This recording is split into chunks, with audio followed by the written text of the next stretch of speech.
Next है that is regarding flag and processor status. ये बहुत इंपॉर्टेंट टॉपिक है। फ्लैग मतलब ये स्टेटस डिफाइन करेगा।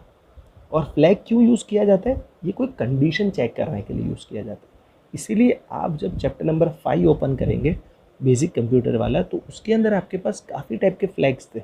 एक था ई जिसको आप एनेबल बोलते थे, एक था एफ जी आई जिसको बोलते फ्लैग एनेबल, फ्लैग, और उसके बाद फ्लैग इनपुट, फ्लैग आउटपुट, फिर उसके बाद था that is I interrupt, interrupt enable. R use किया गया था जब आपने लास्ट साइकिल ड्रॉ की थी। आर की वैल्यू 0 है तो इंस्ट्रक्शन साइकिल, आर की वैल्यू 1 है तो इंटरप्ट साइकिल, ये आपने यूज़ किया था। तो ये थे दैट इज स्टेटस वर्ड या स्टेटस फ्लैग्स। और फ्लैग आप जानते हो, फ्लैग एक नॉर्मल किससे बनता है? फ्लिप फ्लॉप से। और फ्लिप फ्लॉप की कितना एबिलिटी? 1 बिट स्टोर करता है, इसीलिए हर एक की कैपेसिटी 1 बिट की, इसलिए यहाँ पर मेंशन किया 1 बिट स्टोर किया जाएगा।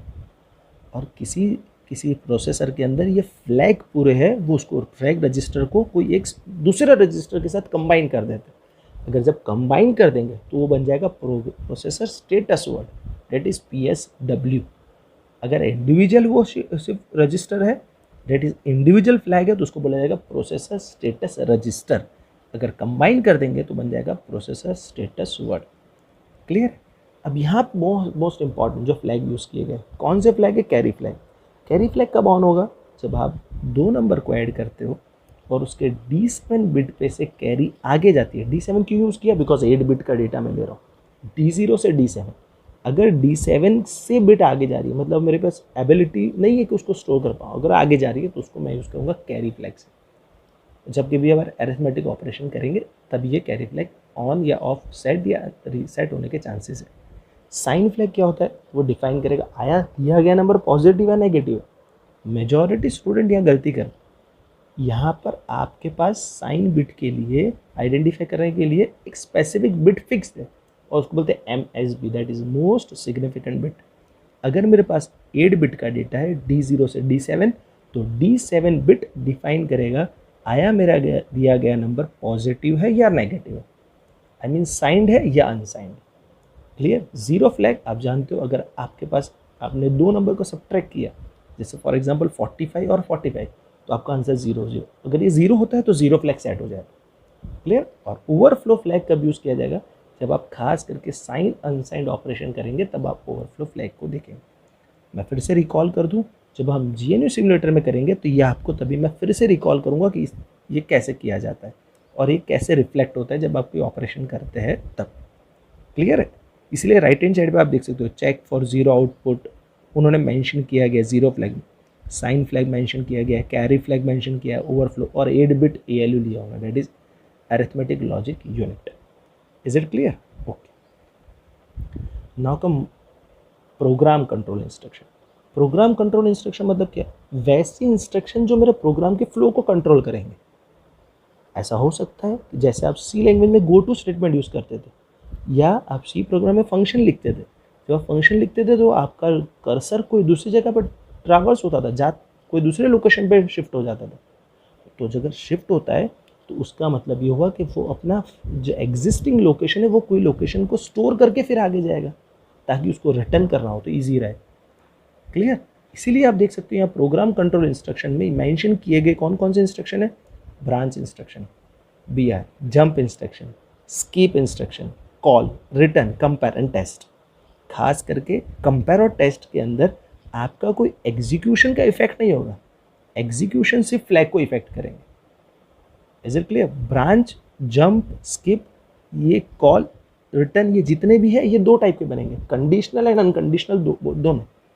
हम आगे वाली स्लाइड में देखेंगे, आपको ज़्यादा पता चल जाएगा। जी, ये वाली स्लाइड की बात कर रहा था। आप देख सकते हो उन्होंने मेंशन किया गया BZ। BZ का मतलब क्या होता है? Branch of zero.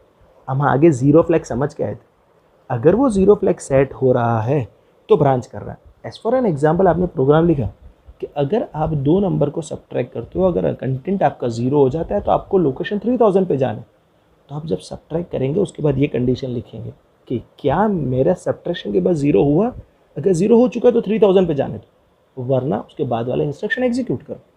जैसे ब्रांच इफ 0 है, इसी तरह ब्रांच इफ नॉट 0 है, अगर 0 नहीं है तो सिमिलरली ब्रांच इफ कैरी, अगर कैरी फ्लैग सेट होती है तो कोई ये एग्जीक्यूट करना, अगर सेट नहीं होती तो ये एग्जीक्यूट करना है, इसलिए branch if carry, branch if not carry.